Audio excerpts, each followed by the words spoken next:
ఇద్దరు హిజ్రాలు ఆటోలో వచ్చారండి. మార్నింగ్ 6:30, 6:40 ఆ టైంలో. నేను ముఖం కూడా కడుక్కోలేదు. అప్పుడే లేచి అదే ముఖంతోనే అట్లానే బయటకు వచ్చాను నేను.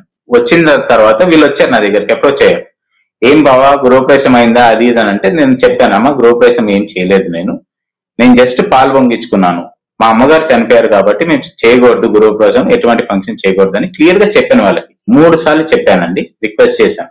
లేదు నువ్వు చిన్న ఫంక్షన్ చేసినావు, చిన్న పూజ చేసినావు ఏదో అన్నారు, చిన్న ఫంక్షన్ చిన్న పూజ ఏదో అన్నారు, అది చేసావు, నువ్వు డబ్బులు ఇవ్వాలి మాకు అది ఇది అన్నారు. ఆ బ్లాక్ డ్రెస్ వేసుకొని వచ్చిన అమ్మాయి మాటకు నన్ను ఫస్ట్ ₹1,00,000 ఇవ్వాలి, ఎందుకు 2 ఇల్లులు కొన్నావు, 2 ఇల్లులు కట్టినావు కదా, ఈ ₹1,00,000 అన్నట్టు అమ్మ మాట్లాడింది. బ్లాక్ డ్రెస్ వేసుకున్న అమ్మ మాట్లాడింది.